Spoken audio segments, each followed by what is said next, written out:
Hi guys, thank y'all for joining me. This is Cashman Crafts.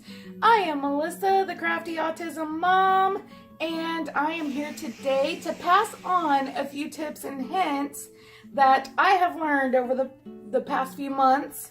Pass them on to you. So, first of all is the resin.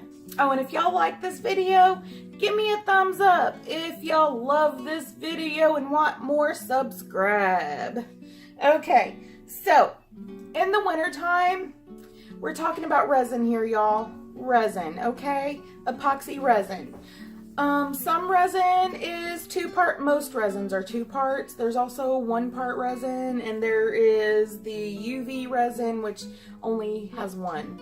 So, anyways, that being said, and if I'm wrong, y'all can correct me in the comments, but I believe I've watched enough YouTube videos. I think it is correct that there are two-part epoxies and there's also one-part epoxy, plus the UV resin, which I really need to get some UV resin because that stuff is the bomb.com. It can cure in minutes.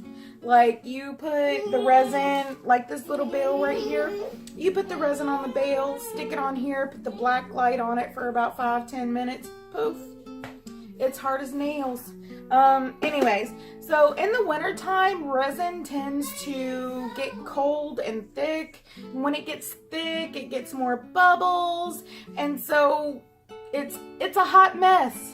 It is a hot mess whenever it's thick and you can't get the bubbles out and you're trying to epoxy a tumbler and then the tumbler gets bubbles. I have done that and I called my sister questioning. I'm like, what the hell is wrong with my resin? Why isn't it working?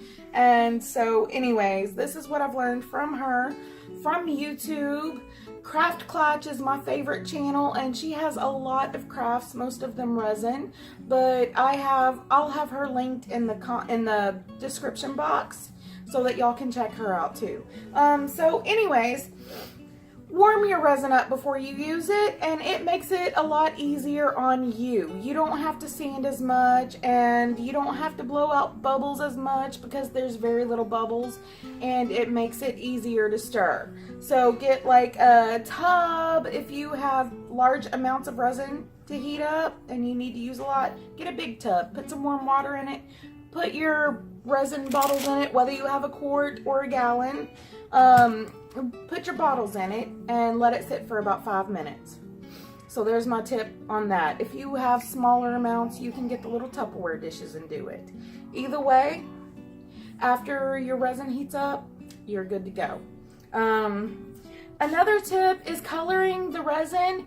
You can pretty much color your resin with anything. You can color it with acrylic paints, alcohol inks, nail polish, glitter, and you name it, I got all of those, okay? I've got all of those at the ready at any time, and when I mix up my resin, I never have a plan. I just kind of mix it up, and whatever goes in it, goes in it. So, and you can put, there's tons of stuff that you can put in it. If there's anything you'd like to see me put into resin, put it in the comments and let me know so I can try it. If there's anything unusual or anything, just let me know. Okay. So the clearance section of Hobby Lobby and Michael's and Walmart is also a good place to get your goodies. I got these tattoos right here. Hello, y'all. I got these tattoos right here for 24 cents a pack. And that was about, I say like 10 or 20 in a pack, something like that. And I just got 2 packs because I wasn't sure if I'd use that much with my resin. So, I mean, and also I got this too, which brings me to another tip. The plastic molds, this one's made for polymer clay. It's not made for resin. So if you just straight pour the resin in there, it's going to stick to it. And you don't want to ruin the mold and you don't want to ruin the resin. So what you do is you take good old Vaseline and you rub down every inch and every corner. Make sure you get everything up in there because if you miss one spot, the resin is going to stick. It'll ruin your mold and it'll ruin your beautiful butterfly. Your beautiful butterfly. Okay. And so also I have a heart These little plastic containers, you can use these too. Just rub some Vaseline up in there. Rub some Vaseline, pour your resin, and you're good to go. Okay, always have alcohol available, because alcohol is good if you get it on your fingers or on anything else. Alcohol will get it right out. And these wipes, whether you have baby wipes, wet ones, whatever kind of wipes you have, keep those available too, because for some reason these are good for taking out resin. I get it on my fingers, I get it off like really fast with these, like it comes completely off. So have these handy. And it takes resin 24 hours to cure, but you can unmold it after 12 hours. It is easier on you if you unmold it after 12 hours, because at 24 hours you're going to have to struggle with the mold. So at around 12 hours is when you should think about taking it out. Okay, and 24 hours is when it's hard and ready to use. And I already talked about most resin has 2 parts. Most resins have 2 parts. So, you know, my resin is Pro Marine, and I love that resin for everything. I love it for my tumblers. I love it for my tumblers. Look at these. Look how tiny these are. These are amazing. These aren't done yet. They need one more coat.